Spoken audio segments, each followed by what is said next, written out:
자, 안녕하세요. 복선 카페 여러분.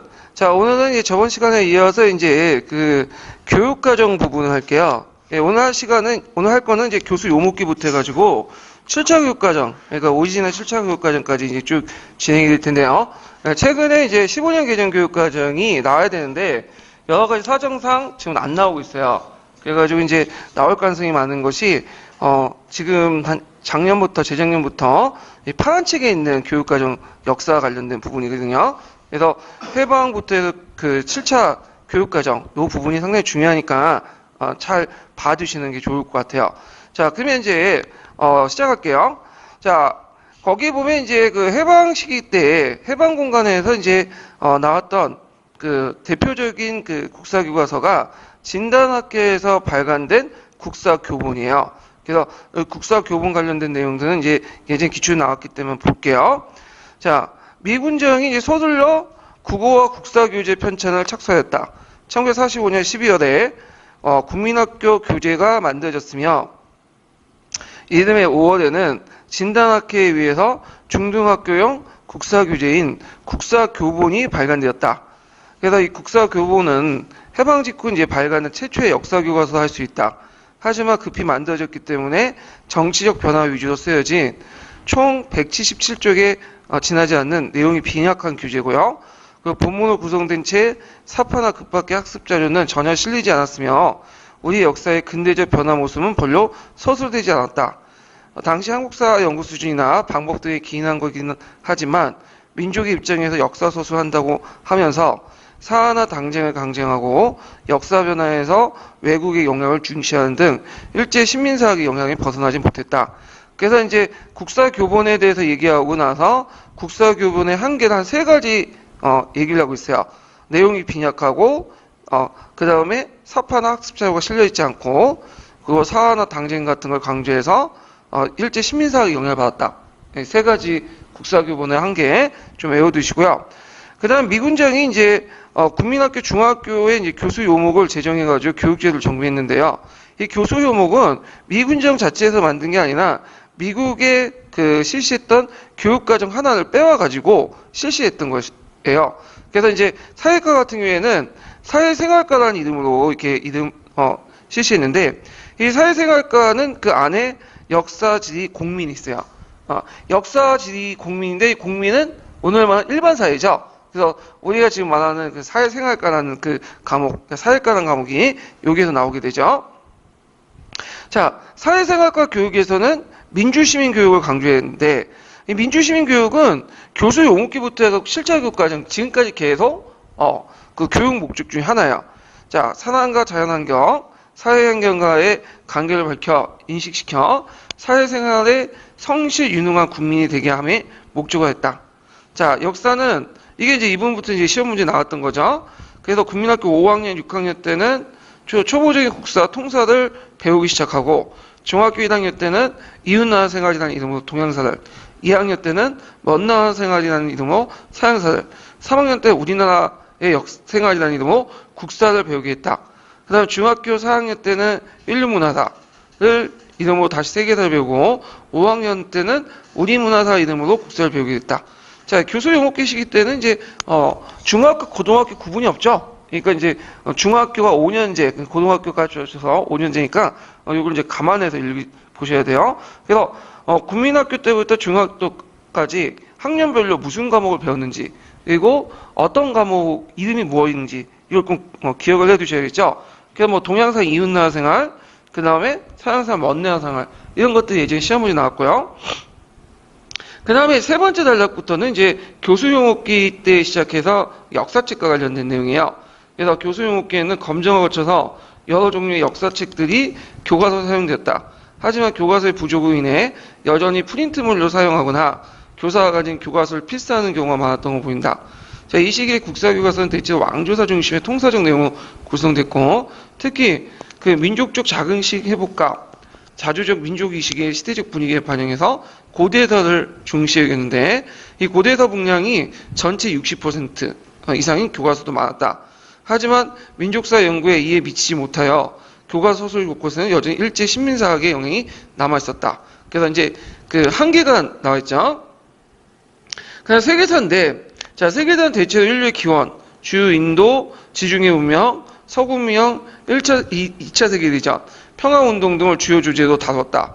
각 단어 밑에는 주제를 설문식으로 제시했고, 이는 정통적인 강의 중심의 역사학습에서 벗어나 새로운 문제 해결을 모색했고, 어떤 영향을 받은 진보주의 교육의 영향을 받아서 당시 전개된 세교육 운동에서 중시한 교수 방법이기 때문이다. 그래서 교수 용어기의 교과서의 특징, 설문식 내용이 있다. 이렇게 이런 것들 좀 기억을 해두시면 될 것 같아요. 자, 그 다음에 1차 교육과정 시기를 볼게요. 1차 교육과정은 이제 1948년 정부 수립 후에 했던 건데, 잠시 이제 한국전쟁이 있다고 중단되었다가 1954년에 실시됐던 것이 1차 교육과정이에요. 그래서 1차 교육과정 때 이제 시기는 이승만 시기죠. 이승만 정부 시대 때. 그래서 뒷장 넘어가서 284페이지. 자, 두 번째 단락을 보면, 자, 1차 교육과정은 편제상 교과 중심의 교육과정이다. 그래서 지적 체계를 강조하는 철저한 분과주의 체제를 취했고, 교과 전체의 목표를 설정하지 않았고, 교과에 속하는 각 과목 간의 진술 체계도 통일되지 않았다. 그러나 교과 내용상은 미국의 진보주의 교육에 영향을 받아서 생활 중심 교육과정을 지향했다. 자, 이에 따라 지식과 암기 위주로 하던 주의식 교육을 탈피해서 학생의 생활과 태도를 토대로 이해와 기능 및 태도를 기르는 방향으로 내용을 구성하는 것을 포방하였다. 자, 그리고 중학교 역사를 이제 보면, 중학교 역사는 교수 용어기와 마찬가지로 사회생활과 이름으로 가르쳤어요.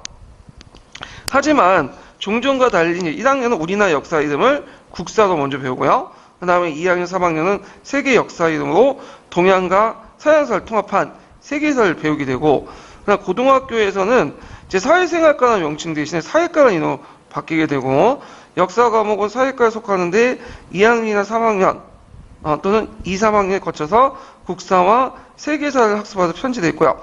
국사는 필수 과목, 세계사는 선택 과목으로 바뀜에 따라서 세계사 교육이 약화되었다. 자, 이 시기 때는 이제 사회과에서 한국전쟁 이후에 당시 정부에 내세웠던 이념과 시책을 반영한 도덕교육이 강조됐고, 주로 이런 내용들은 민주주의, 반공, 경제발전, 국제이해 등을 통한 당시 사회과의 주요 이념이었다. 그 다음에 1차 교육과정부터 해서 2차 교육과정 전반적으로 보면 대개 이제 검정본 교과서를 이제 사용하게 돼요. 그리고 여긴 안 나와있지만 검정본 외에도 국정도 같이 사용돼요. 그래서 검정과 국정이 공용됐던 시기거든요. 그래서 특별하게 교과서 체제가 확립됐던 시기는 아니야. 예. 그래서 교과서 체제가 확립됐던 건 이제 3차 이후부터고요. 자, 하여튼 1차 교육과정 당시 역사 교과서는 정보의 심사를 거친 검정본 교과서를 이제 사용됐다. 그런데 국사 교과서 사이에는 용어 학설상의 차이가 여러 군데에서 나타나 일선학교나 그다음 학생들 사이에 상당한 혼란을 일으켰다. 이후 문제가 된 용어나 학설의 통일하는 작업이 추진되었는데 한편 이 문제는 국가가 역사 교과서의 통제를 엄격히 하는 빌미가 되었다. 그래서 학설과 용어가 차이가 났다고 해서 이걸 수정한 것까지 좋은데 학계 자율적으로 하는 게 아니라 국가가 그걸 주도한 거죠. 네. 그래서 이 부분은 이제 나중에 이제 뒤에 나와요. 관련된 부분은. 자, 그러면 2차 교육과정을 보죠. 2차 교육과정은 이제 박정희가 집권했던 이제 시기 때인데, 자, 일단 배경을 보면 첫 번째는 1950년대 후반 세계적으로 일어났던 교육과정 개선 움직임, 그리고 두 번째는 1960년대 4월 혁명과 61년 5.16 쿠데타 이후에 전개된 정치 사회적 합리성 부여, 이런 목적으로 해서 2차 교육과정을 이제 개정을 만들었죠. 그래서 2차 교육과정은 경험 중심 교육과정과 교육과정 체제를 통일했고요. 각 교과 전체의 목표를 설정하는 대신에 교과에 속하는 각 과목의 목표를 따로 진수하지 않았다. 또한 발전적인 계통학습과 필수적인 최소한 내용을 엄선하여 기초학력을 충실할 걸 강조했다. 그래서 2차 교육과정의 특징이 좀 나오는데, 특징은 잘 안 나올 것 같아요. 이거는 뭐 어차피 교육학과 관련된 내용이고, 대개 이제 교육과정에서 이제 나오는 부분이 국사나 세계사 관련된 내용이겠죠. 자, 그러면 이제 보면, 여기에서 이제 중학교를 보면, 예전에 중학교는 교수 용어기 1차 교육과정까지 사회생활과라는 이름으로 가르쳤죠. 근데 이제 고등학교와 마찬가지로 사회과로 통칭을 바뀌었고요. 그런데 이제 그 속에 있는 과목의 명칭이 좀 약간 특이해요. 지리, 역사, 일반 사회 이렇게 쓰지 않고 지리는 사회 1, 그 다음에 역사는 사회 2, 그 다음에 일반 사회 사회 3 이렇게 이제 배웠다는 거. 자, 고등학교는 사회과에 일반 사회, 국민, 윤리, 정치, 경제, 군사, 세계사, 지리 1, 지리 2는 과목을 뒀고요. 일반계 고등학교 국사는 공통 필수, 세계사는 선택 필수 과목으로 사실상 모든 학생들이 국사, 세계사를 배웠다. 자, 2차 교육과정은 고등학교 수업시수에서 단위수를 사용했는데 역사 과목 단위수는 국사 6단위, 세계사 6단위, 세계 과목에서 가장 높았다. 자, 이 단위라는 개념이 지금도 사용하고 있죠. 이 단위라는 거는 1단위가 1학기 동안 1시간 동안 배우는 수업 시수를 의미해요. 그래서 보통 이제 6단위라고 하면 이제 한 학기 동안 6시간을 배우는데 대개 1학기, 2학기 이렇게 나눠서 배우죠. 그러니까 이제 1학기 때 3시간, 2학기 때 3시간 이렇게 이제 배우는 거예요. 자, 그 다음에 이 시기 때도 이제 마찬가지로 이제 1차 교육과정과 마찬가지로 정부와 이념과 정책이 반영되는데 이때 이제 강조된 이념들은 예국 예족, 반공민주국가, 국제협조, 민족정신과 민족문화, 경제발전 같은 것들이 사회과 역사교육의 목표로 내세웠고요. 그리고 이를 실현하기 위해서 책임과 의무, 민족의 자각과 탄압, 협동적 공동의식을 강조했다. 이 시기의 국사교육은 1차 교육과정 당시 교과서마다 달라서 문제가 됐던 용어와 학사의 차이를 통일했으며 근현대 비중을 이전보다 높였고 해방 이후에 이루어진 한국사 연구 성과를 반영되기 시작했다. 하지만 이제 한계점이 있죠. 자, 근대사 기점 등 여전히 종래 학설 특수반 등 신민사학이 왜곡되는 한국사 내용의 인식을 여전히 남아 있었다. 그래서 이 당시까지만 해도 이제 그렇게 내재적 발전론 이런 것들보다는 되게 이제 강화도 조약을 가지고 근대 시점을 논하고 그랬나 봐요. 자, 그 다음에 2차 교육과정의 이제 역사 과목의 내용 구성에 두드러진 점은 역사를 비교사적 관점에 서술하고 있는데 중학교의 경우 사회 2는 국사 세계사를 통합하여 한 단원에 서술하고 있고 고등학교의 세계사는 한 단원에 동양사, 서양사를 통합했다. 특히 중학교 사회 2에서는 우리나라 역사를 세계사적 관점에서 다른 나라와 비교하여 이해한다는 취지 아래 각각의 대단원을 세계사, 국사 또는 동양사, 서양사, 국사 순서로 편성되었다. 자, 이러한 내용 편성은 폭넓은 역사 선처를 통해서 역사의식과 역사적 판단 능력을 향상에 도움을 준다는 데 취지가 있다.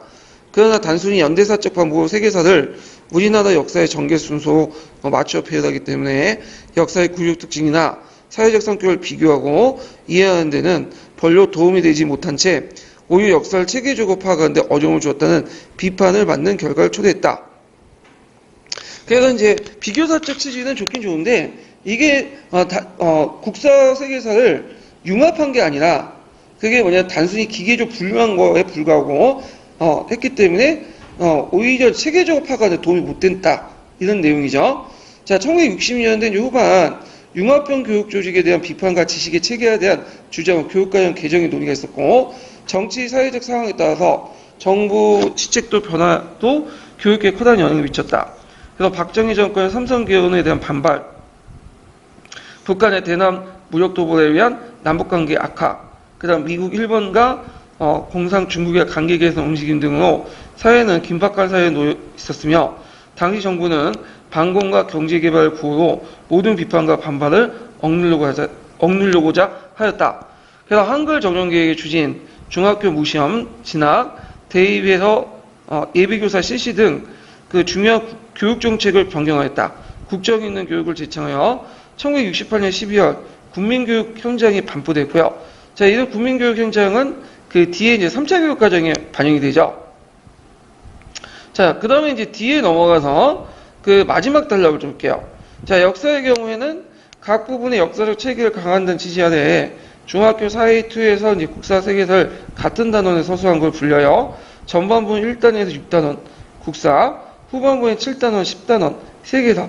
그러니까 융합형보다는 이제 이렇게 분리형으로 이렇게 나갔다는 게 특징이죠.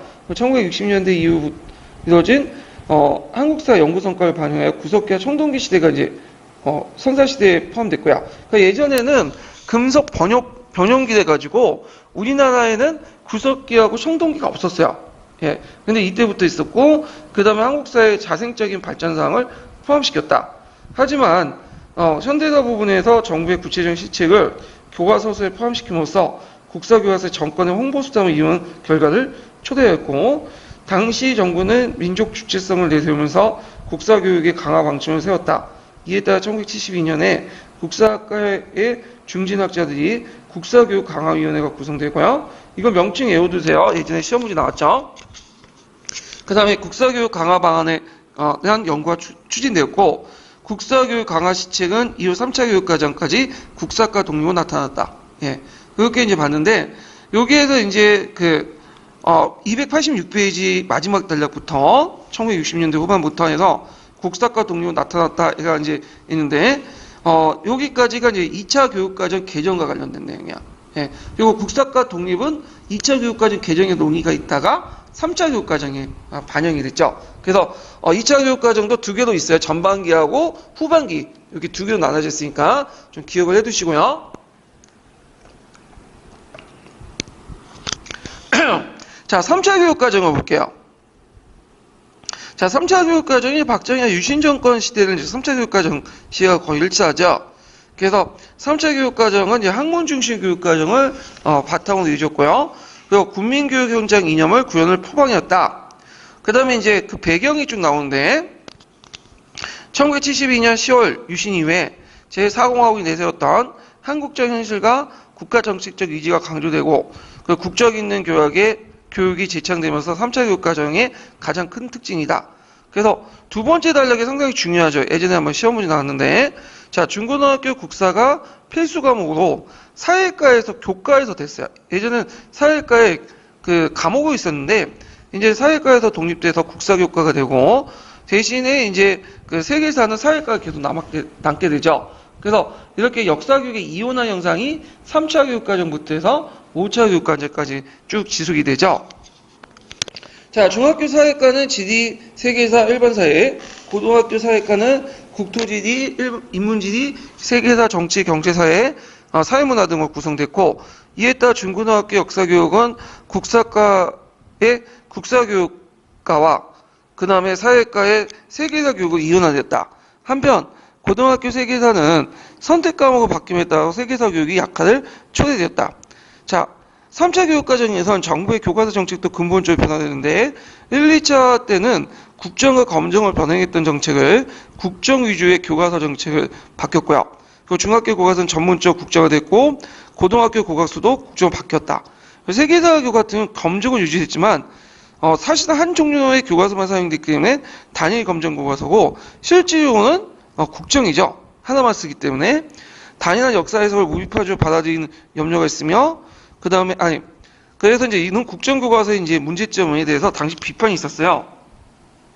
그래서 국사교육 강화위원회 내부에서조차도 학생들이 역사관을 고정되고 단일한 역사 해석을 무비판적으로 받아들이는 염려가 있으며, 그 다음에 경쟁이 없어져 우수한 교과서를 생산하기 어렵다는 이유로 국사교과서 국정을 반대했으나, 결국에는 국사교과서는 정부 시책의 정책적 의지에 따라 국정으로 바뀌게 되었다. 자, 한편 국난 극복의 정신 자세를 강조하면서 주로 우리 역사의 대외전쟁에서 나는 시정과 극복이라는 중고등학교 독복용 교과서를 가는 보급되었다. 이 독복용 교과서는 수업 시간 다르지 않아도 일종의 역사과 부도처럼 참고 자료 정도 이렇게 이제 보시면 돼요. 그래서 10월 유신의 정당성을 설명한 부분 상당히 분량을 차지했고, 정치 권력의 강화와 체제 유지 수단으로 사용됐다. 왜냐면 이 시정과 극복은 그 내용 자체가 우리 민족이 이제 그 외세로부터 공격을 받을 때 이걸 어떻게 극복했는가, 뭐 이순신과 뭐 울진문동, 강감찬 이런 사례들을 이제 주로 적어놨는데, 그 당시 이제 정부는 이 당시 유신정권을 이행할 때 그 내었던 그 목표가 배경이 뭐냐면 우리 그 한국이 지금 위기에 처해져 있다. 그래서 이것을 극복하기 위해서 유신체제, 강력한 대통령 체제를 중심한 유신체제가 필요하다. 이런 식으로 이제 얘기를 했거든요. 그러다 보니까 이제 교과서도 이런 식으로 시정과 극복이라는 그 교과서를 만들게 되죠. 근데 이제 문제는 시정과 극복이라는 교과서가 애들이 안 봐. 그래서 역사과 부도나 지리과 부도처럼 이제 갖다 버리죠. 그러니까 이제 안 되겠다 해갖고 이것을 교과서에 나중에 3차 교육과정 개정 때 편입을 시켜요. 근데 교과서가 너무 두꺼워지니까 4차 교육과정부터 보게 되면 상권, 하권 이렇게 해서 교과서를 두 개로 나누죠. 자, 마지막 줄 보면 3차 교육과정에서 중학교 국사는 정치사, 일반사 중심의 통사적 내용으로 구성되어 있고, 자, 2학년까지는 조선 정기, 3학년까지는 3학년부터는 시작에서부터 다루겠다.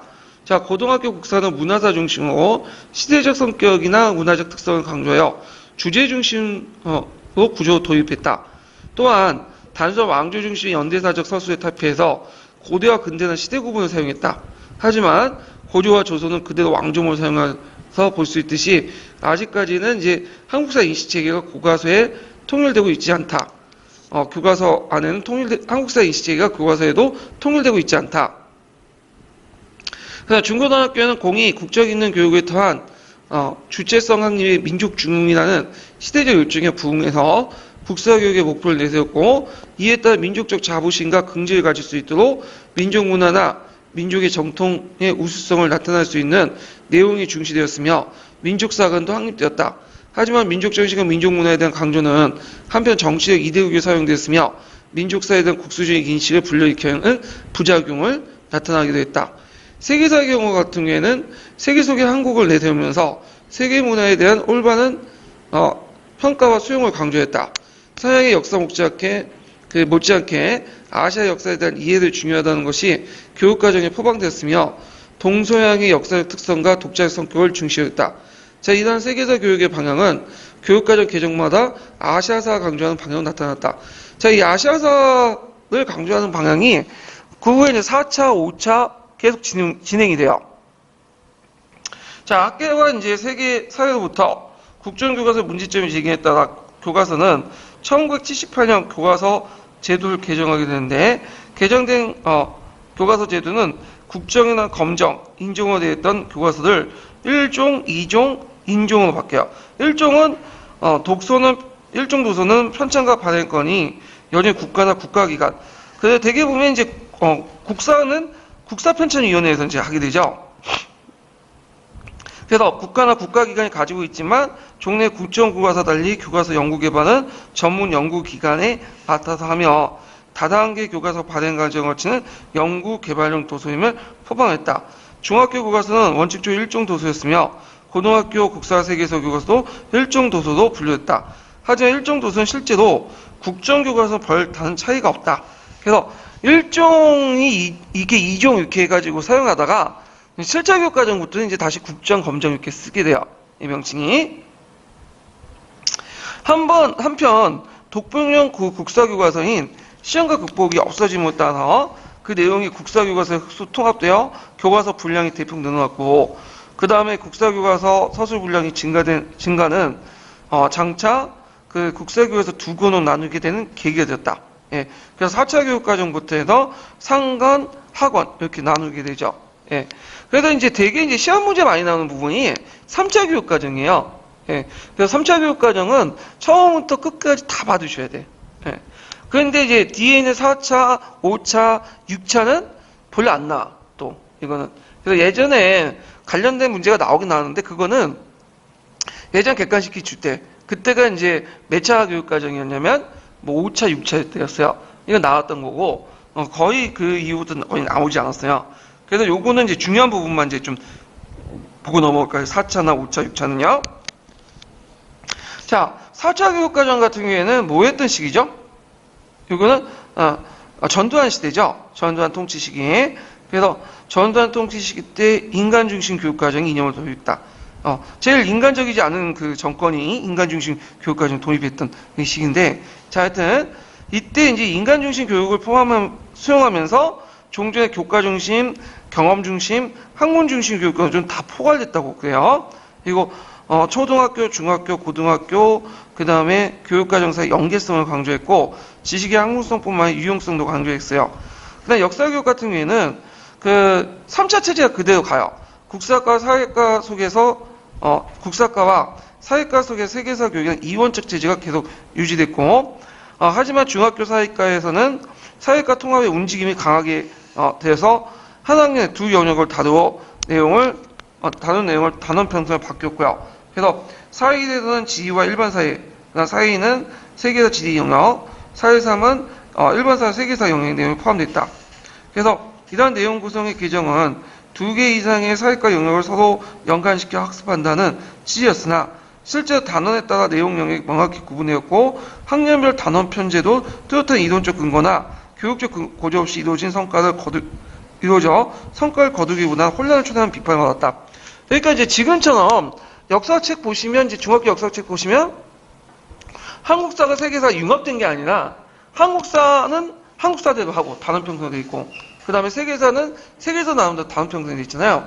그러니까 이게 진정한 융합편이 아니라 그냥 단순히 기계적 결합만 시켜둔 거야 한 권에. 예.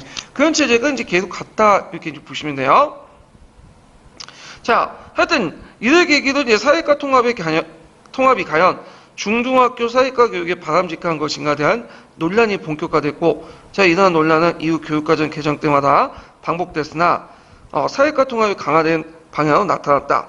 자, 그 다음에 이제 그 고등학교 사회과 경우에는 유사 과목 또는 관련 과목 조정이 이루어졌는데 3차 교육과정에서 정치, 경제, 사회, 문화를 각기 사회 1, 사회 2 이렇게 바뀌고요. 국토지리나 인문지를 이제 지리 1, 지리 2로 바뀌었고 고등학교 사회과는 사회 1, 사회 2, 세계사 지리 1, 지리 2 이렇게 구성되었다. 자, 이 일반계 고등학교의 세계사는 필수 과목으로 활용됐으며 인문계는 4단위, 자연계는 2단위, 적은 시간에 배정되어 세계사 교육이 약간 여정됐다. 근데 아마 이때가 세계사 교육의 전성기일 거야 아마. 지금은 거의 세계사 선택하지 않죠. 예, 애들이. 그래서 이제 인문계는 거의 2시간을 필수하고 자연계는 1시간을 필수하면 만약 이렇게 만들어 놓았으면 이제 티가 확 드러날 텐데 왜 약화됐는지 모르겠는데. 자, 당시 교과서는 중학교는 기본적으로 1종이었으며 고등학교의 경우 국사는 1종, 세계사는 2종으로 바뀌어서 사실상 검정교과서로 한원되었다. 그래서 검정 합격 숫자는 5종을 제한했으며 교육과정과 엄격한 검정 규정에 있어 교과서마다 내용의 차이는 별로 찾아보기 힘들다는 평가를 받았다. 그래서 원래 검정교과서의 취지가 다양한 시각을 받아들인다는 거거든요. 근데 실제로는 그렇지 못해. 왜냐면 교육과정에서 다 뭐냐면 내용 요소들이 다 결정됐어요.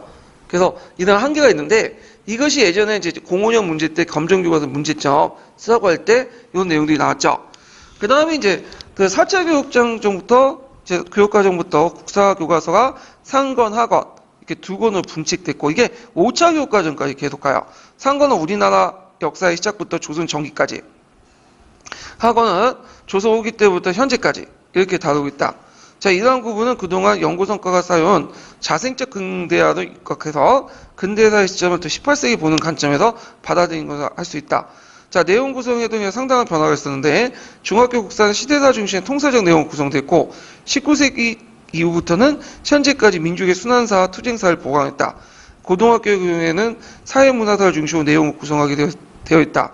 그래서 고등학교 국사의 경우에는 시대적 성격을 반영한 시대 구분 시도해요. 예전에는 이제 좀 시대 구분을 해도 미흡했죠. 그래갖고 예전에 2차 교육과정, 3차 교육과정만 해도 그 고조나 조선은 그대로 왕정으로 사용되고 그 다음에 여기에 고대나 근대 이런 것만 시대 구분했는데 고등학교 들어와서는 고대, 중세, 근세, 근대, 현대 이렇게 구분했다는 거. 그 다음에 근대사를 조선 후기부터 개항해서까지 그 다음 개항부터 해방까지 두 단어로 분류해 강화했다. 자, 여기서 조선 후기부터 개항까지를 왜 근대사에 집어넣었을까요? 내재적 발전론에 입각해서 이렇게 집어넣은 거죠. 그래서 시간이 지나면서 이게 교수 용어기 때는 고대사를 강조하잖아요. 예. 근데 시간이 지나면서 점점 어떻게 강조할까요? 근현대사 강조하는 방향이 나타나게 돼요. 그래서 결국엔 7차 교육과정 때 근현대사 교과서를 분리시켜 나가죠, 따로. 그러다가 이제 그 MB 정권 때 들어오면서 또 근현대를 죽이는 교육하다가 아마 이제 이번 정권 때 이제 개정이 또 일어나면 제 생각에는 근현대사를 또 강조하는 방향으로 나갈 것 같아요. 자, 그 다음에 이제 하지만 이제 조선정의 근세사 시대 구분한 점. 근세란 개념 이때 이제 초초 도입했죠. 근세란 말은 유럽에 없는 개념이에요. 근세라는 건 근대와 중세 중간 사이인데 원래 이 근세란 말은 이제 처음 사용했던 그 나라가 일본이죠. 일본이 경도학파 애들이 근세단 개념을 사용했어. 그래서 이걸 우리나라에 이제 도입을 했던 건데, 그 다음에 근대사 시점 18세기, 그러니까 내재유 발전론에서 입각해서 18세기에 보고 있는 것은 이 학자들 간에 상당한 논란을 불러일으켰다. 자, 국사교과서 고대사 소설 둘러싸고 보다 치열한 학설상의 논쟁이 이루어졌는데, 이른바 그 1928년 이른바 이게 28년이 잘못된 거죠. 이게 82년이에요. 예. 그래서 아마 제가 이거 예전에 샀던 거라서 책이 너덜너덜 하거든요. 지금요. 이게 제가 저 인고 공부할 때 01년도인가 02년도인가 이렇게 샀던 거야. 예. 그때 처음 나올 때. 그래서 이게 개정 이전판인데 모르겠어요. 최근 고쳐지지 않았죠 아직. 예. 1982년이야. 예. 28년에 맞지가 않죠 이거는요. 그래서 82년에 이른바 호쇼사에서 이제 일본 역사교과서 왜곡 사건이 계기가 됐는데, 그래서 제약사학자들이나 일본 언론을 중심으로 국사교과서 서술의 곳곳에 식민사학의 잔재를 찾을 수 있다는 비판이 거세게 제기되었다. 그래서 그때 호쇼사라는 그 출판사에서 임날문보다 등등 해가지고 이제 교과서 왜곡사, 역사 교과서를 했는데 그 일본 정부가 인정을 해줘버렸죠. 통과시켰죠. 예. 그러면서 이제 이걸 계기로 해서 비판이 일어나면서 일본 교과서 비판하는 과정에 우리나라 교과서에도 과연 또 반추해서 볼 때 무슨 문제가 있지 않냐 이런 비판이 일어나고 되고, 그 과정에서 이제 신민사학의 잔재를 이제 찾기 시작해요. 특히 고대사 부분이 많다는 거죠. 그래서 고조선 역사에 대한 축소 왜곡, 삼국초기 역사 누락 등 많은 고대사 소설의 문제점이 지적됐고, 때마치 국사학계에서도 고조선을 비롯한 고대사의 전반적 인식 체계에 대해서 문제점이 지적되었다. 이에 따라 1986년 국사학계 중진학자들이 국사교육 심의회를 구성되고, 이 국사교육 심의회 구성 내용들 거기 논의했던 내용도 꼭 기억을 해두세요. 예전에 기초 한번 언급됐으니까요. 그래서 국사교육 심의회가 구성되고 국사교과서 다룰 내용의 준거를 정하고 문제가 되었던 내용 서술의 통일화를 만들었다. 그래서 국사교육 심의회가 제5차 교육과정에서 뒤에 이제 사용한 교과서죠. 사용된 교과서 편찬에 대비해 국사교과서 편찬 중관을 마련했어요. 그거 명칭에 외워두세요. 국사교과서 편찬 중관. 그리고 내용도 외워두셔야죠. 왜냐면 예전에 시험문에 나왔어. 객관식 기출 문제. 그래서 국사교과서 편찬 중관에는 고대사 17개 항목, 중세사 8개 항목, 근현대사 6개 항목, 역사 교육 4개 항목에 거쳐서 국사 영어의 통일과 한자음 포기 원칙, 단원 학설 또는 두 가지 학설에 있는 내용 취급, 역사 지명 포기 등 같은 내용 성술 원칙이 정하였다. 자, 이에 의거하여 더 구체적으로 국사교과서 내용 전개 중과안이 만들어져 국사교과서 서술의 중요한 기준이 되었다. 그 다음에 세계사 교육이 있는데, 자, 세계사 교육은 이제 그 아시아사를 강조하죠. 그래서 그 아시아사가 유럽사 못지않게 중요하다는 관점에서 같은 시대의 경우 아시아사를 유럽사보다 먼저 서술되었고요. 아시아 각국의 근대화 과정과 자생적 노동을 강조했다. 또한 유럽사, 중국사 중심의 역사에서 벗어나 진정한 의미의 세계사 또는을 포방함으로써 포방에 따라 고등학교 세계사 교과서의 서아시아와 남아시아가 보강되었고요. 동남아시아, 아프리카 역사가 일부 포함되었다. 그래서 이제 세계사 교육에서 그 기타사 교육이 이제 강조돼요. 종전에 서양사, 중국사에서 벗어나서 기타사 이런 것들이 강조됐는데, 이런 경향이 이제 7차 교육과정까지 계속 가요. 자, 그 다음에 또한 국사 세계사 관련성과 중고등학교 세계사 연관성이 강조되었다. 하지만 중학교, 고등학교 국사 세계사의 연관성이 여전히 미흡하며 유럽사, 중국사 중심의 역사 서술부터 탈피는 형식이 지나지 않는다고 비판을 받았다. 자, 그 다음에 이 시기 때 또 민주화 흐름이 이제 형성되죠. 그래서 역사 교과서의 어떤 이데올기 평형성 이런 것들 비판했는데, 젊은 교사나 진보적 역사학자를 중심으로 제기됐던 이들 비판은 대체 역사 교육의 봉건사회와 일제 식민지 유산의 계승, 미군정 이대 반공 이대 강화에 이용됐으며 곳곳에 전체주의적 국가 이데올기가 스며들었다고 하는 것이다. 특히 국사교과서의 정권 이데올기 정당화고 그 홍보 역할을 충실해오고 있으며 정권과 연결된 계층의 이데올기를 대변했다고 비판했다. 특히 근현대사 서술의 비판에 초점했는데 해방 이후의 현대사 내용이 정권의 홍보성을 옹호하기 위해서 정부의 시책과 성과를 두들기게 홍보하고 반공 이데올로기를 맹목적으로 주입하고 있다는 점이다. 또한 한말 일체통치기의 경우 서울시 근대화론에 입각해서 불우주와 민주운동을 역사의 주로 일제하의 농민 노동운동과 같은 민중운동을 배제하거나 보조적으로 서술했다는 것이다. 사회주의 계열의 민족운동의 서술이 금기시였으며 민족해방운동의 실상을 제대로 이해하지 못했다는 것도 비판의 대상이다. 그래서 이제 근현대사의 비판 관련된 내용들이 여기 있어요. 그래서 이 부분이 나중에 5차 교육과정에 시정이 돼요. 비판이 반영돼서. 그 다음에 정근대사의 경우에는 민중의 생활이나 입장을 무시한 채 지배층 유지의 사관과 역사서술을 보여줬다는 데서 비판을 받고 있다. 또한 사회 구조적인 모순을 외면한 채 밀련의 원인을 단지 탕감오리의 부패 탓으로 돌리고 있으며 민중의식의 성장을 도외시했다는 비판도 받았다. 자, 1980년대 후반 역사학계나 교육계 일부에서 이러한 주장이 민중사관이라 부르면서 그 관점과 역사인식을 비판하고 나섬으로써 역사교과서 이데올기의 문제를 둘러싼 논쟁이 벌어졌다. 하지만 역사교과서 이데올기적 편화성에 대한 비판은 이후 개정된 교과서에서 역사교육이 정치적 예속에서 벗어나였다는 점에서 인식하는 계기가 되었고 민족사에 대한 새로운 관점과 근현대사에 대한 새로운 인식을 불러일으켰으며 정치사회, 사회사나 생활사의 중요성을 부각했다.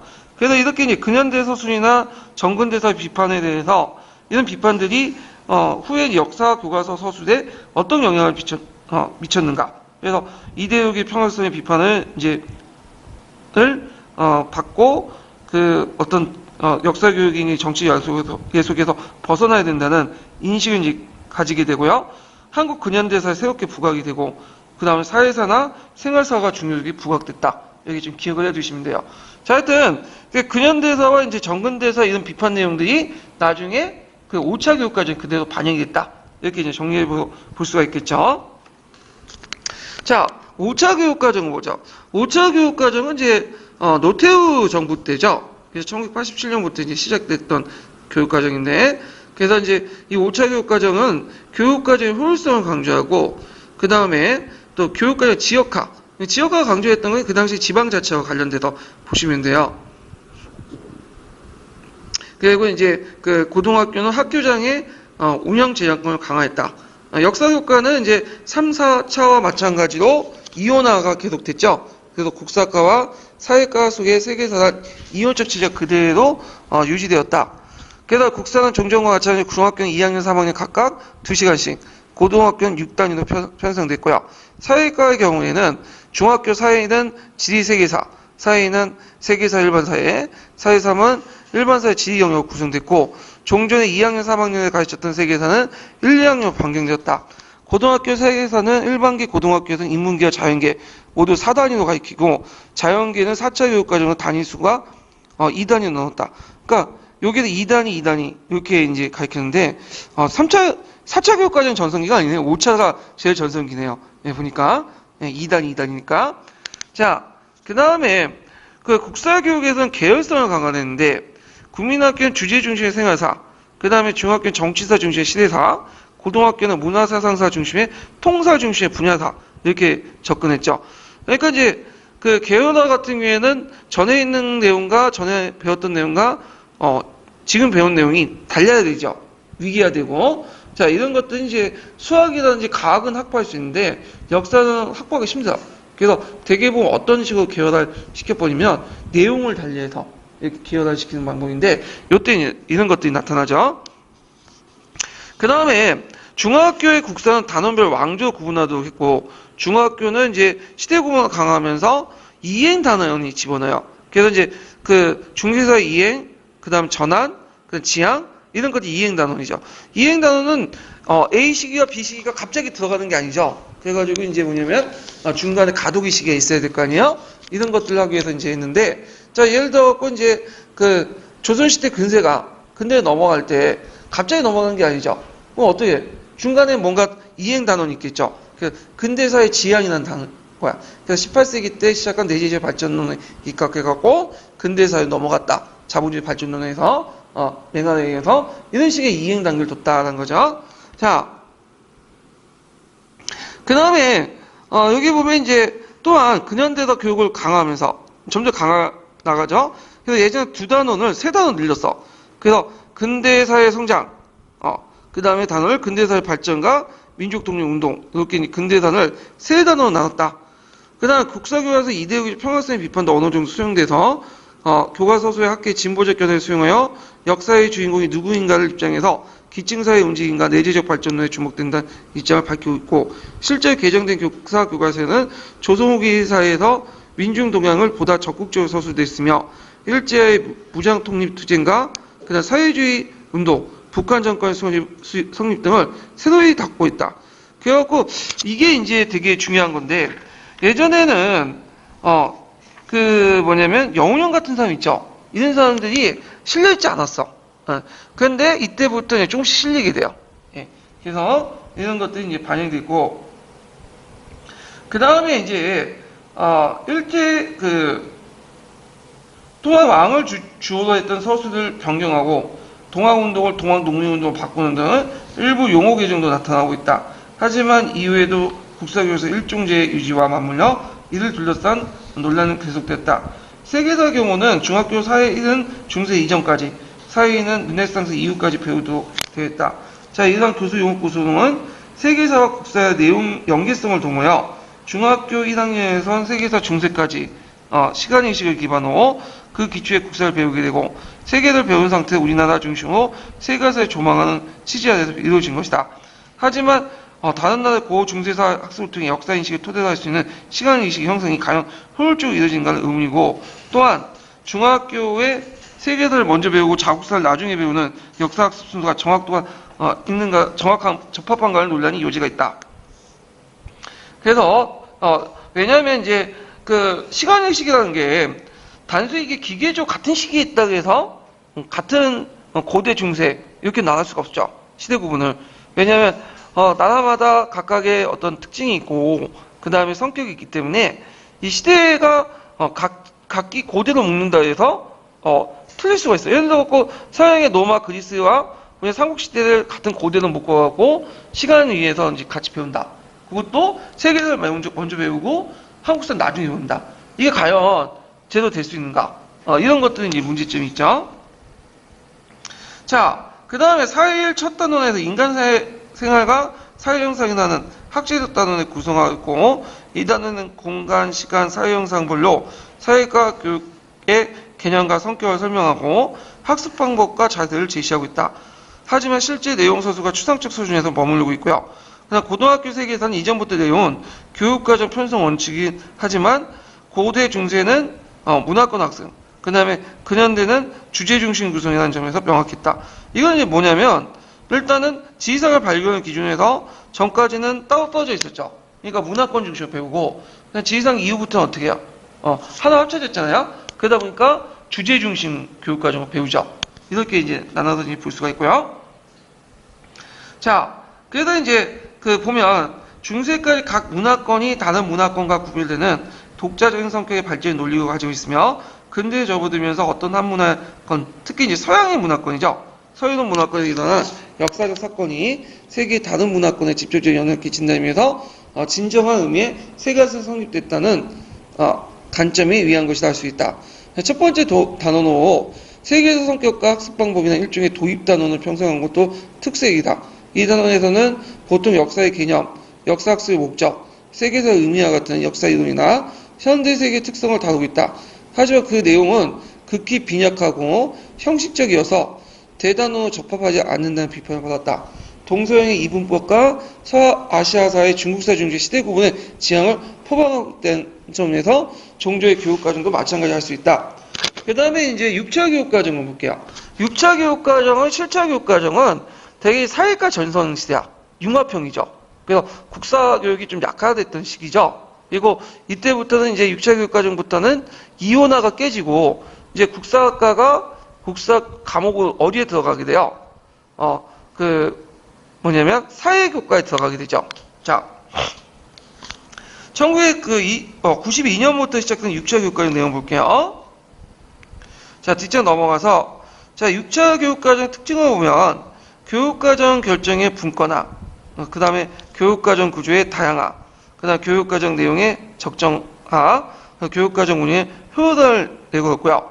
그 다음 편제를 이제 보면, 자, 역사교육도 커다란 변화가 일어났는데, 제3차 교육과정부터 독립교육과 유지되었던 국사과가 폐지되고, 교육과정 편제상 사회과 속에 통합되었다. 이에 따라 국사과와 사회과 속의 세계사상 이원적인 역사 교육체제부터 사회과 속의 사회과 속의 국사 세계사는 이론적 형태로 바뀌었다. 다만 국사의 경우 중학교는 다른 사회 과목과 별도 교과서를 만들고 별개의 수업 시설을 편성하여 운영되었다. 이게 무슨 말이냐면 고등학교 같은 경우에는 따로 이제 교과에 들어가도 독립 과목이 있어요. 예. 그런데 이제 중학교는 사회라는 과목 속에 또 들어간 거야. 역사가. 그래갖고 이게 원래는 이제 같이 사회와 국사 같이 이제 가르치기로 했는데 너무 이제 내부 반발이 크니까 이제 꼼수 써가지고 사회 과목은 그대로 둔 채, 그 사회과에서 과목을 둔 채 교과서는 따로 만들어요. 역사가. 그리고 시험 볼 때는 사회 선생님 10문제, 그 다음에 역사 선생님 10문제, 이런 식으로 20문제를 만드는 거야. 예, 이런 식으로 이제 했다는 거죠. 그리고 사회과 통합을 강화하여 고등학교의 공통사회를 신설하고 필수 과목으로 배우도록 했다. 그러나 이제 사회과 통합에 관련된 비판들이 이제 세 번째 단락부터 쭉 나오죠. 시험 문제 나오진 않을 것 같은데 제가 좀 목소리 좀 쉴 겸 한번 읽어볼게요. 이 부분을. 자, 296페이지 세 번째 단락 읽어볼게요.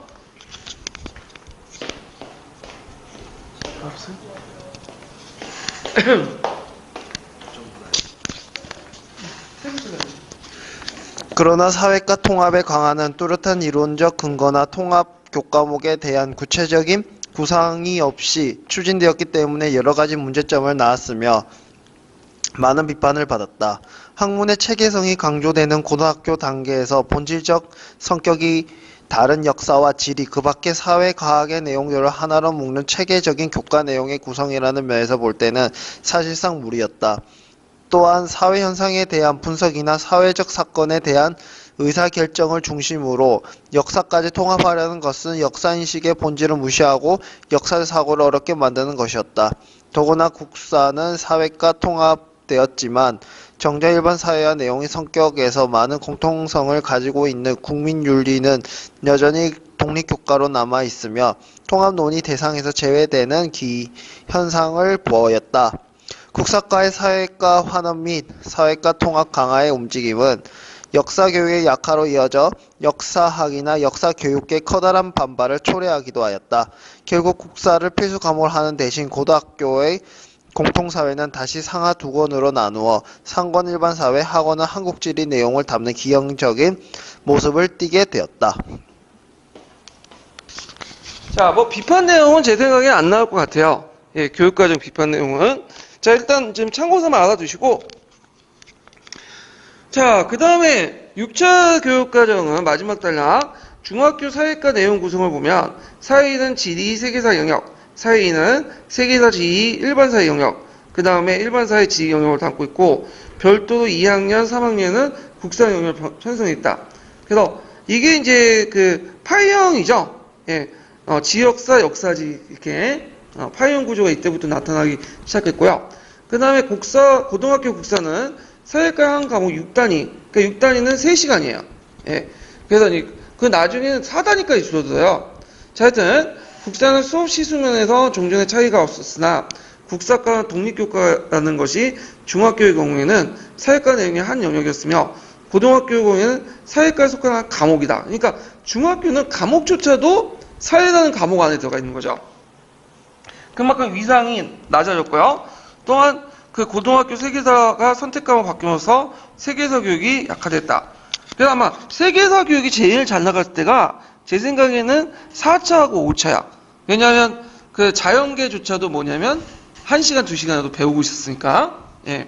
자, 그래서 교육과정은 국사의 경우 종전과 마찬가지로 학교급별로 이제 개혁됐고, 그래서 초등학교는 생활사 중심의 주제학습, 중학교는 정치사 중심의 통사, 시대 중심의 개념 체계, 향토 학습 및 사회과 다른 영역과에 관련된 사고, 고등학교는 분류사 중심의 심화학습 원칙을 중심으로 문화사를 중심으로 하되 전체 균형을 유지하면서 사회경제사를 강조하고 있다. 중학교 국사는 대단원 없애고 중단원, 소단원 체제를 구성해서 15개 중단원과 55개의 소단원 구성되었다. 이에 따라 하나의 왕조를 하나의 대단원으로 했던 단원 구성이 사라졌으며 자연히 단원명은 왕조명을 사용하지 않고 있다. 자, 그래갖고 이제 그 단원명이 이제 그 왕조명을 사용되지 않고 그 시대 구분에 따른 이제 각각 것들을 사용하고 있다. 이런 것들을 얘기하고 있죠. 그 다음에 그 고등학교 국사의 경우에는 시대 구분을 강화하여 각 대단원의 첫 번째 중단원의 고대사의 형성, 중세사의 전환, 근세사의 전환, 근대사의 지향 같은 시대의 성격을 언급한 단어를 두었으며 이 단어는 각 시대의 아시아 사회와 유럽사의 성격을 먼저 서술하고 이들 우리나라 각 시대에 비교함으로써 세계사 관점에서 각 시대의 우리나라의 성격과 비교를 인식하도록 하였다. 또 중학교에서는 우리나라 역사와 우리 생활, 고등학교 한국사의 받은 이해라는 도입단원을 두어서 역사의 의미와 역사를 배운 목적, 한국사의 성격 등에 대해서 서술하는 특징이 있다. 자, 중학교 사회과 내용 조직, 공간, 시간의 형성을 주로 해서 1학년, 2학년을 동시에 인식한 뒤 사회구조 및 문제를 주로 2, 3학년 때 학습하였다. 그래서 이제 파이온 구조 같은 것도 이제 등장했고, 자, 생활 주변의 사회 형성 모터, 각 지역, 국가, 그다음 세계의 사회 형성 파악 및 문제 해결 내용을 확대시켰다. 그러니까 이제 이거는 환경학대법이 발현됐다는 거죠. 통합성을 강조해서 학문적 개통성을 유지하는 원칙이 하고 있다. 자, 1학년 때는 이에 따라서 1학년 주변의 사회 형성에 대해서 종합적으로 접근하되 우리나라와 이웃나라의 시공간적 배경을 중심으로 하고 있고 2학년의 경우에는 공간적 배경을 먼 나라, 시간적 배경을 근현대사 중심으로 하되 현대사의 형성과 특성을 중심으로 하며 시작 이전에 우리나라 시대사를 전개하고 있다. 3학년은 세계사적 시각에서 본 우리나라의 정치, 법, 경제, 사회, 문화 형상과 문제, 그 다음 현대사의 재문제, 시작 이후 우리나라 역사를 전개하는 내용 조직을 기준으로 하고 있다.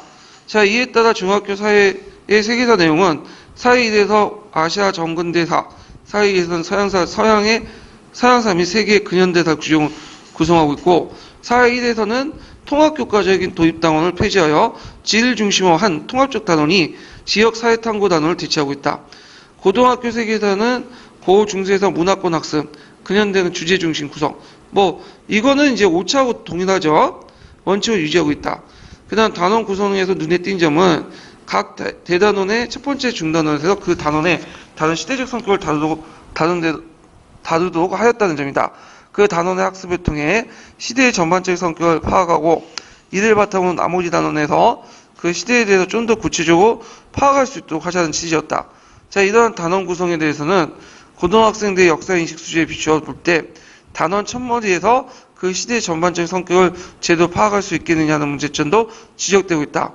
또한 5차 교육과정에서 빈약한 내용으로 인한 그 비판받았던 도입단원을 폐지하고 1단원 중에 한 단원을 흡수하였다. 그다음에 이제 세계사의 다양한 접근 방법과 학문의 구조적 파악을 위한 개통성을 강조하고 있다 해서 세계사 구성 내용을 쭉 얘기하고 있어요. 야, 근데 제 생각에는 이건 시험 문제 안 나올 것 같아요. 예, 그냥 이런 게 있구나 하고 넘어가시면 돼요. 이런 것들은. 자, 그러면 7차 교육과정인데 이 7차 교육과정은 이제 뭐와 관련된 거냐면 오이질라 7차 교육과정이야. 예, 그래서 이제 우리가 이제 이 7차 교육과정을 바탕으로 해서 후에 이제 개정들이 쭉 있죠. 07년 개정, 12년 개정, 15년 개정 등등등 이렇게 이제 있는데 이거는 7차 교육과정을 뼈대로 해서 뭐냐면 조금씩 개정을 한 거죠. 예. 그러면 7차 교육과정인데 7차 교육과정은 좀 쉬었다 할게요. 쉬고 10분 쉬었다가 오늘 교육과정 다 끝내려고요. 그래서 이제 하니까 이제 좀 쉬었다가 다시 시작할게요.